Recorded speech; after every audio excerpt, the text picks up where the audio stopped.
So hi guys, welcome to happy fish and but aquarium. So ఈరోజు video వచ్చేసి మా షాప్లో ఉన్న డ్రై ఐటమ్ సెల్ఫ్ క్లీనింగ్ అనమాట. చూసారు కదా, థింగ్స్ అయితే నీట్గా అరేంజ్ అయ్యే ఉన్నాయి, కానీ ఎందుకు అసలు క్లీన్ చేస్తున్నారో అర్థం కావట్లేదు కదా. దుమ్ము చూసారు ఎంత ఉందో అసలు.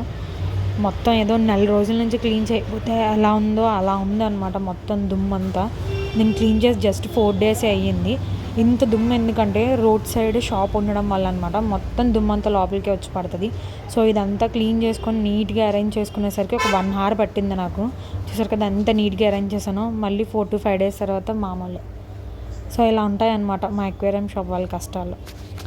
సో ఇదంతా పక్కన పెడితే సో నైట్ 10:30 అయిందనమాట షాప్ క్లోజింగ్ టైము. మొత్తం బయట ఉన్న కేజెస్ అన్నీ లోపల పెట్టేసి మొత్తం సర్దేసి ఇంక వెళ్ళిపోదాం అనుకున్న టైంకి మా చింటూ బాయ్ వచ్చాడు. చూసారు కదా వాడు ఆ బజ్జీని ఎలా చూస్తున్నాడో. నువ్వు నాకు దొరకాలి, డిన్నర్ అయిపోతావు నువ్వు నాకు అన్నట్టు చూస్తున్నాడు. అసలు పట్టుబదలు విక్రమార్కుడిలాగా అసలు కేజీని వదలలేదు నేను వెళ్ళినంత వరకు. పాపం అదేమో లోపల నుంచి అటు ఇటు భయపడితే ఎగురుతుంది.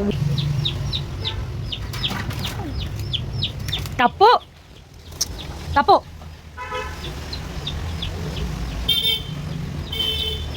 నీకు బాగా పొగరెక్కువైందిరా నీకు.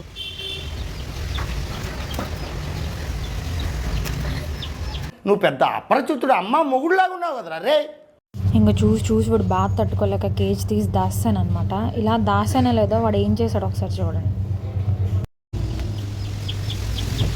రే రే అవే ఎప్పుడు లోపలికి రాలేదు, ఎంత దౌర్జన్యం నేను చేయలేదురా రే. ఒరే తప్పులా రే.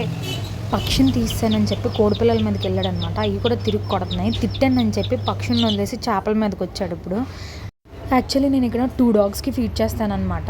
సో అవి ఎప్పుడు లోపలికి రమ్మన్నా అవి లోపలికి రావు. వీడు ఎక్కడి నుంచి వచ్చాడైతే తెలీదు. వచ్చి ఒక 4-5 days అయింది.